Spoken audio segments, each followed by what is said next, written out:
What happens when a football prodigy creates a YouTube empire and is forced by the NCAA to either choose YouTube or football? Then the next day I wake up to a call from our compliance officer. He's like, hey, Donald, I saw your post on Instagram, man. You got to come down to my office. There might be some problems. The success that DEESTROYING has had on YouTube did not happen overnight. His passion for filmmaking and videography can be traced all the way back to when he was a kid growing up. And it wasn't until a very special moment in his life where he realized that he could combine content and football. I was messing around with the ball on the sideline, and I did this trick where I spun the ball with my feet and it stood up, and then I kicked the field goal.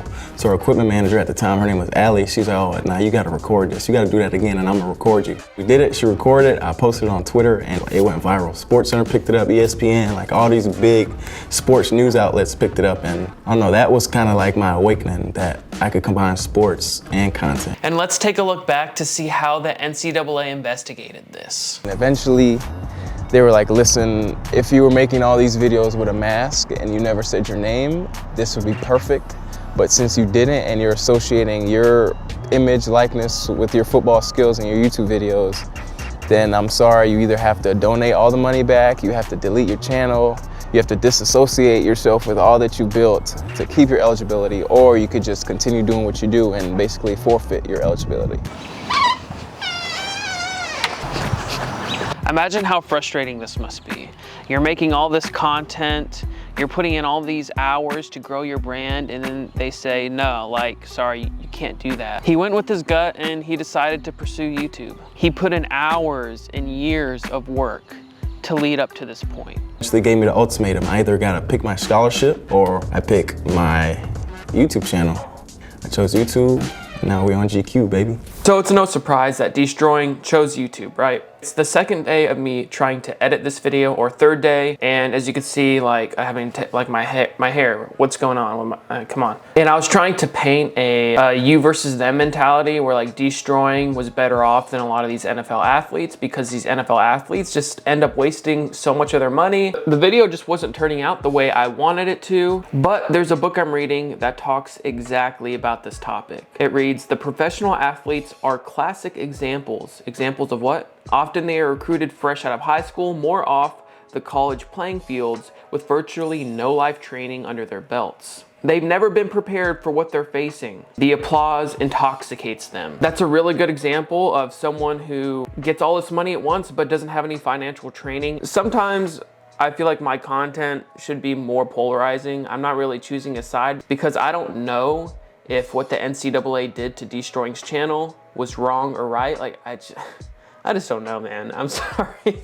But what I do know is that oftentimes when people get a lot of money, their emotions overtake them and they end up making all these purchasing decisions that aren't good. Just a disclaimer, not all of these are bad purchases. Okay. $70,000 on jewelry. Bought an acre of land in Costa Rica. My home country, the motherland. We getting property, man. I dropped 40K on shoes. Camera equipment.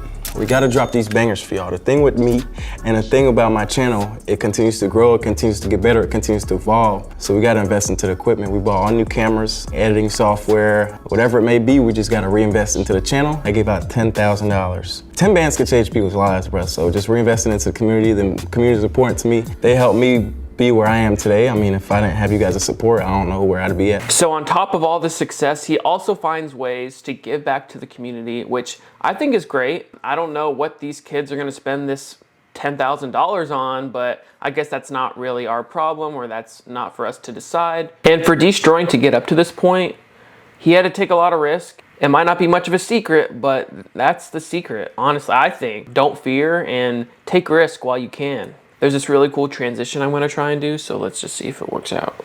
It goes like, chasing your dream takes time, and it takes years. I just recently reached out to a creator myself, and I told him, you know, I love your channel, I wanna work for you. I don't know what that would look like, but he could say no. What if I called him and he said, look man, you're cool and everything, but now it's just not a good time, which is probably the worst that could happen. What if I reach out to this guy and he says, you know what, I've been praying for someone to reach out to me. I've been praying that I can find someone with the same values, same work ethic, that we could grow a brand together. And I think so many people are afraid of rejection they don't end up doing anything. I think everyone watching this video has something on their mind that they're not doing because they're afraid of failure. Do that thing, do it today. And maybe it takes longer than a day to do, but start doing it today. Take risk, don't fear anything. If there's something that you wanna do, go out and do it. And there's always gonna be people saying you should do this and you shouldn't do this. I mean, I feel like the best way to distinguish what to do and what not to do is to stay in your word, read the Bible, and to pray. I feel like that's what's helped me when I'm trying to answer all these questions. That was awkward. Don't fear. That's the secret.